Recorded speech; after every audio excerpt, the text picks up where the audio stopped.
એશિયામાં સૌથી મોટી શિવલિંગ એ આ ભોજપુર ગામમાં આવેલી છે। જો અહીંથી ને તમને શિવલિંગના દર્શન થઈ જશે। સાંચી પહોંચી ગયા છે તો એ લાઇટિંગ શો જોવાનો વિચાર છે। મસ્તીની એવી ઝાકળ છે ને ત્યાં અમારી સવાર પડી છે। સવારમાં ગરમા ગરમ આપણા ઘરની ચા।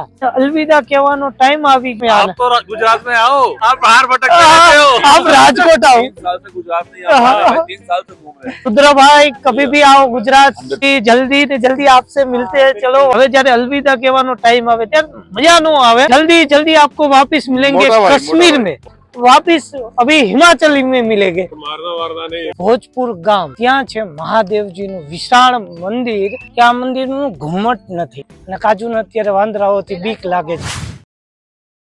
સો ગુડ મોર્નિંગ, હર હર મહાદેવ। તમે મારી પાછળ જોઈ શકો છો મસ્તીની એવી ઝાકળ છે અને ત્યાં અમારી સવાર પડી છે। અને તમે જો મસ્તીની ઝાકળ વચ્ચે સવાર ને સવારમાં ગરમા ગરમ આપણા ઘરની ચા, આપણી ગુજરાતની ચા મળે ક્યાંય તો એની જેવી મજા તો મિત્રો ક્યાંય આવે જ નહીં। તો હું ઉઠી ગયો છું અત્યારે તો ધુઆધાર વોટરફોલ એટલે કે એમપી મધ્યપ્રદેશમાં આપણે કેમ્પિંગ કરી અમારી પાસે આવી ગઈ છે ચા।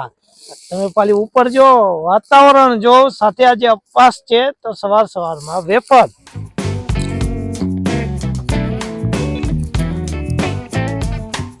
તો હવે બધાને અલવિદા કહેવાનો ટાઈમ આવી ગયો કેમ કે નવી ટ્રીપ માટે પાછું ભેગું થવું છે તો જુદું તો થવું જ પડશે તો જ આપણે નવી ટ્રીપમાં પાછા જલ્દી ને જલ્દી મળશું। તો ચાલો સૌને કઈ બાય બાય। अजय जी मिलते हैं वापस जल्दी और हम तो जल्दी ही मिलेंगे शायद। सूफी जी चलो बाय बाय। आप तो यूएसए गुजरात में रहते हो बट अभी गुजरात में राजकोट में आना। आप तो गुजरात में आओ। हम तो गुजरात में बट आप बाहर भटकते रहते हो। आप राजकोट आओ। 3 साल से गुजरात नहीं आ रहा है, 3 साल से घूम रहे हैं। तो रुद्र भाई कभी भी आओ गुजरात 100% आओ। आपको शेरों के बीच में कैंपिंग कराएंगे। रात में तो शेरों के बीच में नहीं, आप अभी से रुको, अभी तो शेरों के बीच रुके हो आप। तो सुनीता जी जल्दी से जल्दी आपसे मिलते हैं। चलो वापिस। तो બધાને હવે જ્યારે અલવિદા કહેવાનો ટાઈમ આવે ત્યારે મજા નો આવે પણ છતાંય કેમ કે જાશું તો જ નવા મળશું। विक्रम जी अभी जल्दी जल्दी आपको वापस मिलेंगे कश्मीर में। तो बधाईने हवे अलविदा कही अने आगळ वधी। शेट्टी जी हम जरूर वापस अभी हिमाचल में मिलेंगे। Okay, most welcome. इनको मारना वारना नहीं। हाँ सही। तो गुड़िया चलो बाय बाय बाय बाय। चलो राज भाई आपको भी हम गोल्डन टेम्पल जरूर देखने आएंगे और आपको परेशान करेंगे। Bye bye.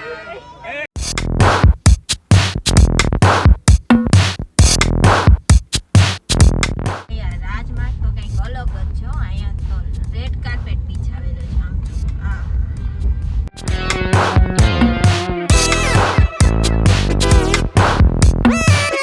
પાલથી પેલા થોડેક આપણે હાલી જઈએ। આટલું સુંદર છે આઈડિયા નહોતો મને।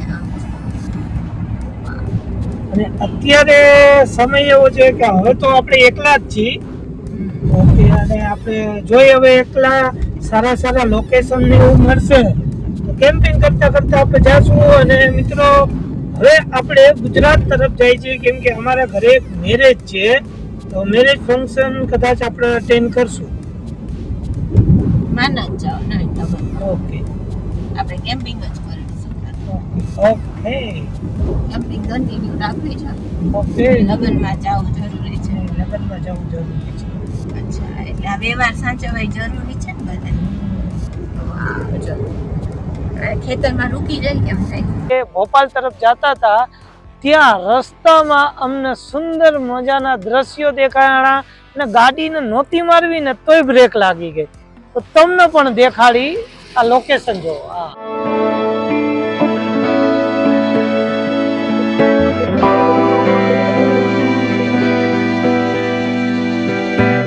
અત્યારે તમે જોઈ નહીં શકતા હોય પણ એટલી માછલીઓ પણ કૂદકા મારે છે। તો અત્યારે આપણે ભોપાલ જતા હતા અને ભોપાલ થી 50 કિલોમીટર પહેલા એક રોડ ફાટે છે 15 કિલોમીટર અંદર ભોજપુર ગામ। ત્યાં છે મહાદેવજીનું વિશાળ મંદિર. એવું કહેવાય છે કે એશિયામાં સૌથી મોટી શિવલિંગ એ આ ભોજપુર ગામમાં આવેલી છે. આ બિહાર નદી, આ મધ્યપ્રદેશની અંદર આપણે અત્યારે આવ્યા છીએ, જ્યાં આપણે ભોજપુર ગામમાં મહાદેવજીની શિવલિંગ છે. અહીંયા તમે આવો છો તો 20 રૂપિયા આપણી કાર પાર્કિંગની ચાર્જ રહેશે. અને આજે અમે નીકળતા હતા, અમને પણ કોક કીધું અને અમને આમ ખ્યાલ નહોતો, પણ અત્યારે તમે ટ્રાફિક જોવો, આ કેટલું ફેમસ જગ્યા છે. જો આ ટ્રાફિક જોઈ લો, કાજુને લાગે છે તડકો. હવે આપણે મહાદેવજીના દર્શન કરશું. હવે તમે વિડીયોમાં બન્યા રહ્યો. જો કદાચ ત્યાં પરમિશન હોય તો તમને પણ અમે આ મોબાઈલના માધ્યમથી દેખાડશું ત્યાં શિવલિંગ કેવડી મોટી છે. પ્રકારનું કંઈક અહીંયા પરિસર છે. સામે તમને જો આખું મંદિર દેખાઈ જશે. આ મંદિરમાં ખાસિયત છે કે આ મંદિરનું ઘુમ્મટ નથી. હવે મહાદેવજીના બધા મંદિરમાં તમને ઘુમ્મટ દેખાશે, પણ આ મંદિરમાં ઘુમ્મટ નથી. અને અહીંયા તમે જો નકરાજ વાંદરા છે, એટલે ધ્યાન રાખવાનું. કોઈ પણ પ્રસાદ, ફોન તો ઠીક છે, પણ પ્રસાદ છે કે બીજું કાંઈ પણ છે તો તમે લઈ જતા ધ્યાન રાખવાનું. અને એક છે કે અહીંયા ઢાળ છે ને એકદમ ઊંડો ઢાળ છે. ઓકે, અને કાજુને અત્યારે વાંદરાઓથી બીક લાગે છે. હા, એટલે તો હવે આપણે ધીમે ધીમે હાલીને જાય અને દર્શન કરીએ, કેમ કે એકદમ ઢાળ છે. અહીંયા ગમે ત્યારે આવો તો ઢાળ એવો છે કે આપણને ચડવામાં થોડીક તકલીફ પડે, થાકી જાય. હા, પણ ઘણા ખરા આંટી હાલીને જાય, જો આપણે થાકી જાય છે. હા, સાચી વાત છે. જો આ મંદિર જો અહીંથી દેખાય. ચપ્પલને ઉતારી લેશું, બૂટ ચપ્પલ કાંઈ પણ હોય તો અહીંયા ઉતારી લ્યો. અને હવે અહીંથી એન્ટર કરશું. મંદિરના પરિસરમાં આપણે પહોંચી ગયા. મંદિરના પરિસરમાં પહોંચતા જ કાજુ પોઝિટિવિટી આમ અલગ ફરી જ જાય હો.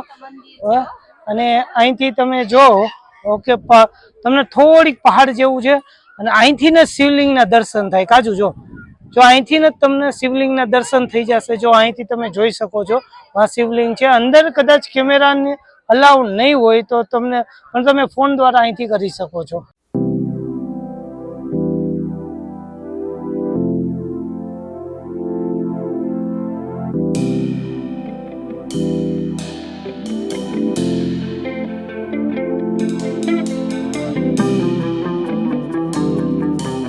મંદિરનું પરિસર છે, સારા એવા દર્શન થઈ ગયા. અને અહીંથી જે નજારા દેખાય એ તો કંઈક અલગ જ છે. કાજુ નજારામાં કેવી મજા આવે અહીંથી. હા, જો તમને મેં કેમેરાની એક નાની એવી ઝલક દઈ.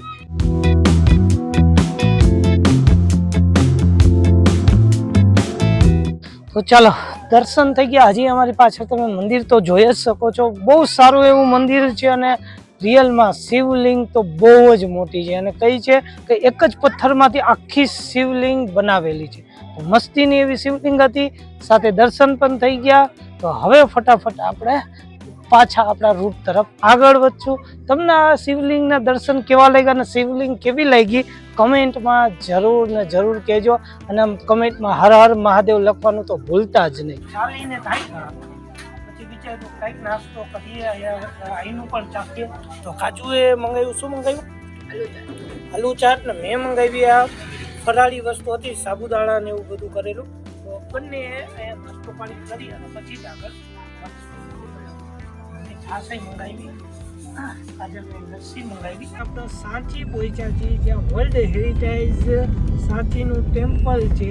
અને ત્યાં ઘણું ખરું છે. તો વિડીયોમાં બન્યા રહ્યો, કેમ કે અત્યારે લાઇટ શો થાય છે. તો એ લાઇટ શોને આપણે નિહાળવા જાય છીએ. એની ટિકિટ શું છે એ બધું તમને આપણા વિડીયોમાં ખબર પડી જશે. તો વિડીયોમાં બન્યા રહ્યો, તમને મોજ આવે, બાકી પૈસા પાછા. અત્યારે સાંચી પહોંચી ગયા છે. સાંચીમાં તમે વર્લ્ડ હેરિટેજ જે જગ્યા છે બૌદ્ધ ભગવાનની, ત્યાં પહોંચી ગયા છે. અને આજે રાતે તો તમને ખબર છે પહોંચતા જેટલું લેટ થઈ ગયું. એક હોટલ સારી એવી રાખી લીધી. અને આજે કોઈ કેમ્પિંગનો વિચાર નથી, આરામ કરવાનો વિચાર છે. પણ અહીંયા લાઇટિંગ શો છે, તો એ લાઇટિંગ શો જોવાનો વિચાર છે. તો એ લાઇટિંગ શોનો આનંદ માણશું આજે. વિડીયોમાં બન્યા રહ્યો. તમે જો કદાચ અહીંયા આવો છો તો તમારે 100 રૂપિયાનો લાઇટ શો, જે આપણે લાઇટ શો જોવો હોય એમાં 100 રૂપિયાનો ચાર્જ હશે. 12-13 વર્ષના છોકરા હોય તો કોઈ વાંધો નથી, એની ઉપરના હોય તો તમારે ફૂલ ટિકિટ લેવી પડશે. અને આખું બાકી તમારે ફરવું છે, જેનો ટાઈમ સવારે 9 થી લઈ અને 5 સુધીનું હોય છે. 9 5:30 નો જે ટાઈમ હોય છે એમાં તમારે ફરવું હોય તો 40 રૂપિયાની ટિકિટ હોય છે. તો ગમે ત્યારે આવો, ખૂબ જ સુંદર એવું છે. જો આપણે ટાઈમ રહેશે સવારમાં તમને આખું કાલના વ્લોગમાં તમને આખું આ સ્ટોવનું બધું તમને દેખાડશું. તો ત્યાં સુધી આપણે લાઇટિંગ શો નો આનંદ માણશું. કેમ કે સૌથી પહેલા આપણે જ આવી ગયા છીએ, હજી કોઈ આવ્યા નથી, એટલે બીજા બધાને રાહ જોવાની છે અને આપણે ચૂપચાપ બેસવાનું છે. એટલે હવે આપણે શાંતિથી રાખીને કેમ કે પેલો ઘા પરમેશ્વર નો. હા,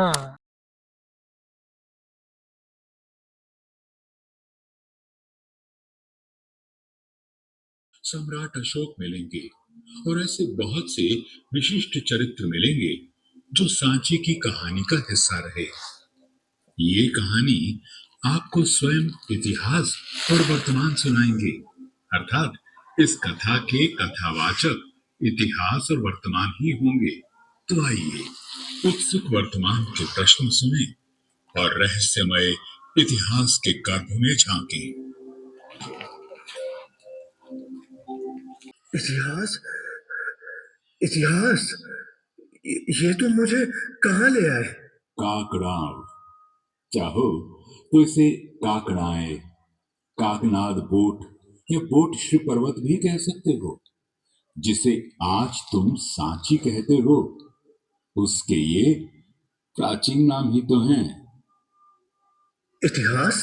मैंने तो तुम्हें वहां ले चलने को कहा था जहां जाकर मन शांत और पवित्र हो जाता है। ये भयावह दृश्य देखकर मेरा मन विचलित हो रहा है। कारण है वर्तमान, कारण है। हिंसा और शांति का गहरा रिश्ता है। जो भीतर से अशांत होता है वो बाहर भी अशांति ही फैलाता है। जो भीतर से हिंसक होता है वो बाहर भी हिंसा फैलाता है। इसलिए पहले तुम भीतर से शांत हो। अब ज्योति के उस पुंज को देखो, ये है सांची का महास्तूप, जो आज भी विश्व को करुणा और मैत्री का संदेश दे रहा है।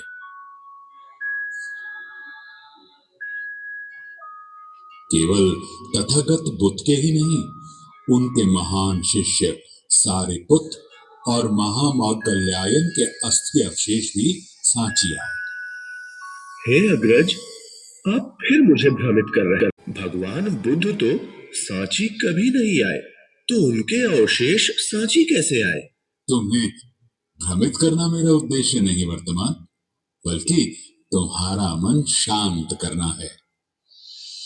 अच्छा चलो, तुम्हें समय के एक और पक्ष की ओर ले चलता हूं। चलो मेरे साथ ईसा के लगभग 600 साल पहले प्राचीन मगध की राजधानी राजगृह, जिसे आज राजगीर के नाम से जानते हैं।